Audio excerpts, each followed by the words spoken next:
श्री स्वामी समर्थ. तुम्हा सर्वांचं श्री स्वामी समर्थ कृपा या चॅनलवर खूप खूप मनापासून स्वागत. स्वामी कृपेने तुमचा आजचा दिवस शुभ जावो. स्वामी महाराज तुमच्या सर्व चांगल्या इच्छा पूर्ण करोत हीच स्वामीचरणी प्रार्थना करते आणि आजच्या व्हिडिओला सुरुवात करते.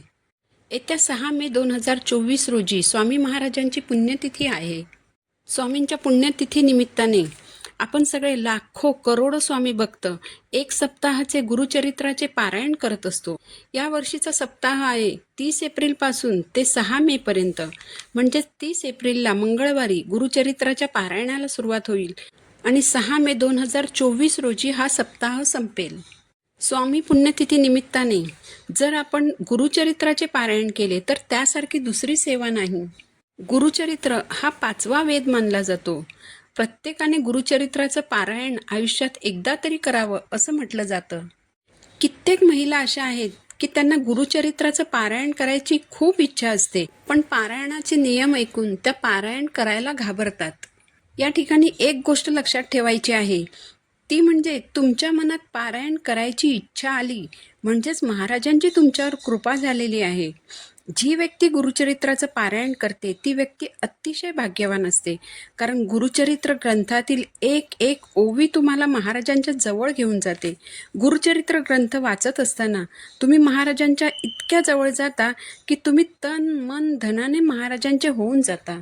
तुम्ही अनन्य भावाने महाराजांना शरण जाता, इतकं की तुम्हाला कशाचंच भय वाटत नाही. जे काही आहे ते महाराज करतील, जे काही आहे ते महाराज बघतील, महाराज सांभाळतील. आपण फक्त आपलं बोट महाराजांच्या हातात देऊन मोकळं व्हायचं. यामुळे तुम्ही नियमांना घाबरू नका. महाराज हे बघत नाहीत की तुम्ही किती नियम पाळताय, किती फुलं वाहताय, किती छान पूजा मांडताय. आपले महाराज फक्त भक्तीचे भुकेले आहेत. ते एवढंच बघतात की तुम्ही किती भक्तिभावाने सेवा करता. तुम्ही तुमची कर्म करत असताना तुमचा संसार, ऑफिस, मुलं बाळं सांभाळून देखील जर तुम्ही महाराजांची भक्ती करत असाल तर या भक्तीने महाराज प्रसन्न होतात. असं नाही की तुम्ही दिवसभर ओवळं सोवळं नेसून सगळे नियम पाळून घराकडे, मुलाबाळांकडे दुर्लक्ष करून पारायण करत राहिलात तर तुम्हाला महाराज पावतील का याचा विचार तुम्हीच करायचा आहे. आणखी एक गोष्ट लक्षात ठेवायची, ती म्हणजे सेवा करताना तुमच्याकडून काही चूक झाली तर कोणतेही देव किंवा कोणतेही गुरु तुम्हाला शिक्षा करत नाहीत. तुमच्या आयुष्यात जे काही घडत असतं ते तुमच्या कर्मानुसार घडत असतं.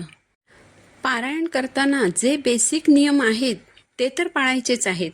फक्त नियमांचा बाऊ करून जी एवढी मोठी संधी आलेली आहे ती गमावू नका. गुरुचरित्राचे एक सप्ताहाचं पारायण करून बघा, आयुष्याचं सोनं होईल. तुम्ही स्वतः करून अनुभव घेऊन बघा. कारण ज्या घरात गुरुचरित्राचं संकल्पयुक्त पारायण केलं जातं त्या घरात कधीही कोणतीही अडचण येत नाही.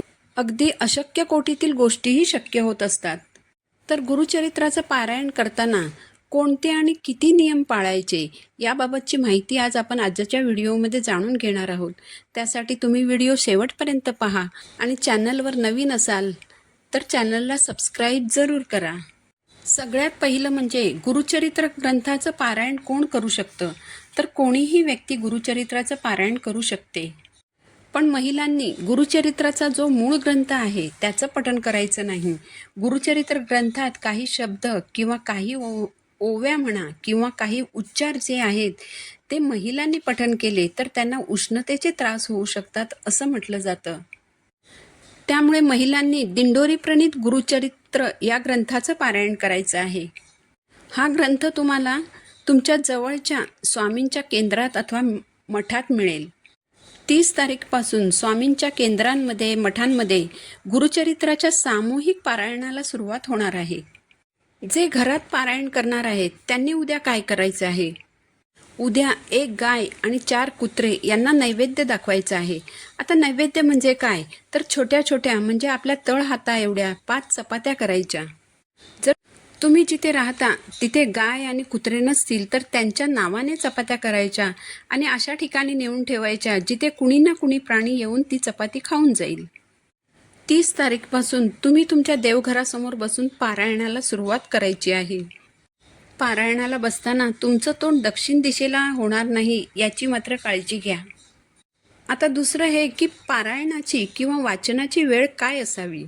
तर तुम्ही पहाटे 4 वाजल्यापासून ते दुपारी 4 वाजेपर्यंत पारायण करू शकता, म्हणजे गुरुचरित्राचा ग्रंथ वाचू शकता. दुपारी 12 ते 12:30 या वेळेत मात्र कोणतीही सेवा करायची नाही, कारण 12 ते 12:30 ही वेळ दत्त महाराजांच्या भिक्षेची वेळ असते. शक्यतो पारायण हे पहाटे केल्यास अतिशय उत्तम. शांत वेळ असते, वाचलेलं पूर्ण समजून घेऊन पुढे वाचता येतं. दुपारी जेवल्यावर लगेचच पारायणाला बसणं टाळावं, कारण झोप येण्याची आणि जेवल्यामुळे ढेकर येण्याची शक्यता असते. शक्यतोवर काळ्या रंगाचे कपडे परिधान करून पारायणाला बसू नये. ज्यांना शक्य असेल त्यांनी एका बैठकीतच पारायण पूर्ण करण्याचा प्रयत्न करावा, म्हणजे एका दिवशी जेवढे अध्याय वाचायचे असतात तेवढे अध्याय एकाच बैठकीत वाचून पूर्ण करण्याचा प्रयत्न करावा. परंतु जर घरात लहान बाळ असेल किंवा तुम्हाला वॉशरूमचा वापर करावा लागणार असेल किंवा घरातील इतर कोणत्याही अडचणीमुळे किंवा कोणत्याही कारणास्तव तुम्हाला उठावं लागलं, तर जो अध्याय तुम्ही वाचत असणार तो अध्याय पूर्ण करून मग उठायचं. वॉशरूमचा वापर केलात तर हातपाय स्वच्छ धुवून डोक्यावर आणि पूर्ण शरीरावर थोडंसं पाणी आणि थोडंसं गोमूत्र शिंपडून पुन्हा पारायणाला सुरुवात करायची आहे. वाचन करीत असताना घशाला खवखव आली किंवा कोरड पडली किंवा वाचताना तहान लागली तर पाणी देखील प्यायचं आहे. ज्यांना शक्य असेल त्यांनी वाचनाची वेळ एकच ठेवण्याचा प्रयत्न करावा. पण काही कारणामुळे किंवा काही अडचणीमुळे पारायणाची वेळ बदलत असेल तरी पारायण मात्र पूर्ण करायचंच आहे.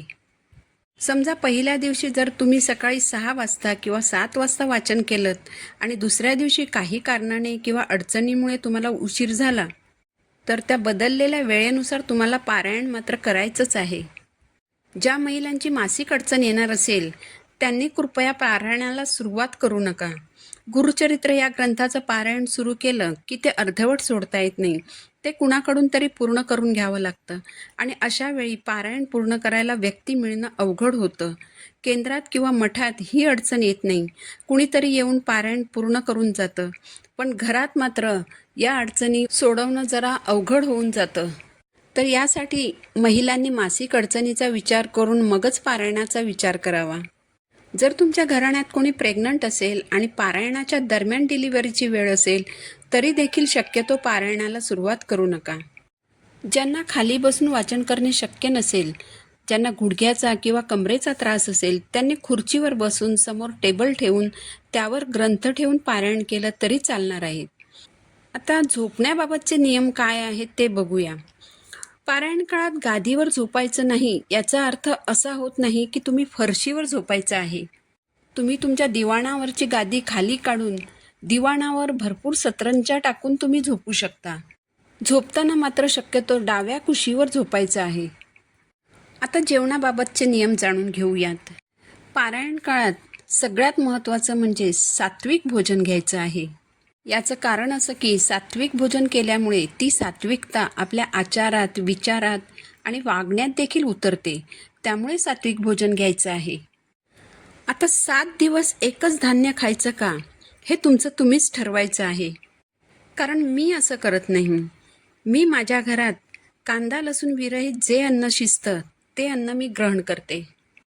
कारण पारायण करताना तुम्हाला महाराजांना अनन्य भावाने शरण जाऊन भक्तिभावाने वाचन करायचं आहे, ना की हा विचार करायचा आहे की मी आज काय भाजी बनवू, आज मी कोणती भाजी खाऊ. आणखी असंही असतं की काही लोकांना काही आजार असू शकतात, काहींना गोळ्या घ्यायच्या असतात. असे सर्वजण इच्छा असूनही नियमांना घाबरून पारायण करत नाहीत. अशा वेळेस नियम श्रेष्ठ की भक्ती श्रेष्ठ याचं उत्तर ज्याचं त्यानेच शोधायचं आहे. तुम्हाला जे श्रेष्ठ वाटत असेल ते तुम्ही करू शकता. माझ्यासाठी मात्र कायम भक्तीच श्रेष्ठ आहे. पारायण काळात कडधान्य शक्यतो खायची नाहीत, कारण यामुळे गॅस होऊ शकतो. शक्यतो पालेभाज्या आणि फळभाज्या खायच्या आहेत. तुम्ही भोपळा, बटाटा, डांगर, दोडकं, भेंडी, गिलकं, घेवड्याची भाजी ह्या भाज्या खाऊ शकता. मेथी, पालक ह्या भाज्याही खाऊ शकता. पण या भाज्यांमुळे ॲसिडिटी होते म्हणून ह्या भाज्या शक्यतो टाळल्या जातात. तुम्ही शेपूही खाऊ शकता, पण शेपू खाल्ल्याने ढेकर येतात, त्यामुळे शक्यतो शेपूची भाजी खाणं टाळायचं आहे. जेवण बनवताना त्यात कांदा लसूणचा वापर करायचा नाही. सगळ्यात महत्त्वाचा नियम म्हणजे मांसाहार कडकडीत बंद करायचा आहे. ब्रह्मचर्याचे पालन करायचे आहे. तुम्ही दूध, दही, ताक, चहा, कॉफी घेऊ शकता. फळं खाऊ शकता. पारायण काळात कुणालाही अपशब्द बोलू नका. कुणाशी भांडणतंटा करू नका. कुणाबद्दल वाईट बोलू नका. कुणाला वाईट बोलू नका. शांततेत पारायण पार पाडा. महाराजांचे, दत्तगुरूंचे तुम्हाला भरभरून आशीर्वाद मिळतील. माहिती आवडली असेल तर चॅनलला सबस्क्राईब जरूर करा. पुन्हा भेटू नवीन व्हिडिओसोबत. श्री स्वामी समर्थ.